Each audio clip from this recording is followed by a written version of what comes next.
சின்ன திரையில ரொம்பவே பிரபலமான ஒரு ஆர்டிஸ்ட் தான் அறந்தாங்கி நிஷா அவர்கள்.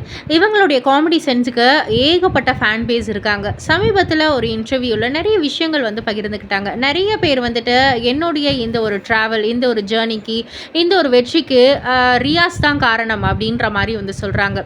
ஆனா நான் சொல்றேன், என்னுடைய இந்த ஒரு முயற்சிக்கு, வெற்றிக்கு எல்லாத்துக்குமே நான் தான் காரணம். ஏன்னா நான் அவ்ளோ உழைச்சிருக்கேன். அவ்ளோ தேடி இருக்கேன். நான் ஒவ்வொரு ஆப்பர்ச்சுனிட்டிக்காகவும் அவ்வளோ தேடி இருக்கேன். கோயம்பேடு பஸ் ஸ்டாண்ட்லேயே நான் வந்து குளிச்சு ரெடியாகி ஆடிஷனுக்கெலாம் வந்து போயிருக்கேன். இந்த மாதிரி நிறைய ஸ்ட்ரகிள்ஸ் எல்லாத்தையுமே நான் வந்து ஃபேஸ் பண்ணியிருக்கேன். அதனால் என்னுடைய முயற்சி தான் வந்து நான் இப்போ இவ்வளோ ஒரு அட்டைன் பண்ணுறதுக்கு காரணம். ஆனால் ரியாஸ் என்னுடைய தன்னம்பிக்கை, என்னுடைய கான்ஃபிடென்ஸ் எல்லாமே வந்துட்டு ரியாஸ் அப்படின்னு வந்து சொல்லலாம்னு சொல்லிட்டு அவங்களுடைய கணவரை வந்து சொல்லியிருந்தாங்க.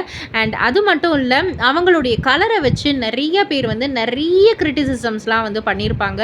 எல்லாமே எனக்கும் கஷ்டமாக தான் இருக்கும். பட் ஆனால் நாங்கள் அதை வந்து தாண்டி போய்க்கிட்டே தான் இருக்கணும். ஏன்னா நாங்கள் சின்ன வயதுலேருந்து நிறைய வந்து பார்த்தாச்சு.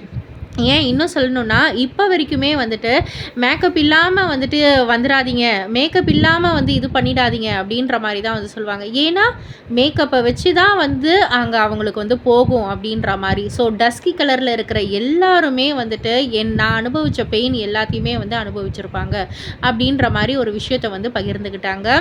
அண்டு அது மட்டும் இல்லை, கலக்கப்போவது யார் சீசன் 5லலாம் வந்துட்டு எப்படின்னா, ஒரே ஒரு ரூம் தான் வந்து விஜய் டிவி வந்து எங்களுக்கு கொடுத்துருந்தாங்க. அதில் நாங்கள் 20 பேரும் இருந்தோம்.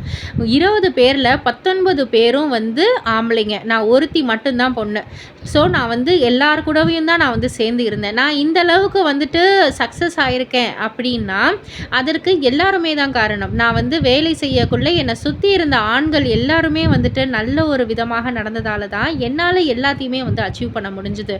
எல்லோருமே வந்துட்டு கிளம்பிட்டு கடைசியாக என்னை எழுப்பி நீங்கள் கிளம்பி வாங்கன்னு சொல்லுவாங்க. எனக்கு அந்த ஒரு ஸ்பேஸும் வந்து கொடுத்துருந்தாங்க அப்படின்னு சொல்லிட்டு எல்லாத்த பற்றியுமே வந்து அந்த இன்டர்வியூவில் வந்து சொல்லியிருப்பாங்க. ஸோ இதெல்லாம் பற்றி நீங்கள் என்ன நினைக்கிறீங்க, உங்களுடைய கருத்து என்ன அப்படின்றத கீழே உள்ள கமெண்ட் பாக்ஸில் குறிப்பிட்டு சொல்லுங்கள். மறக்காம சேனலை சப்ஸ்கிரைப் பண்ணி பக்கத்தில் உள்ள பெல் ஐக்கானை கிளிக் பண்ணிவிடுங்க.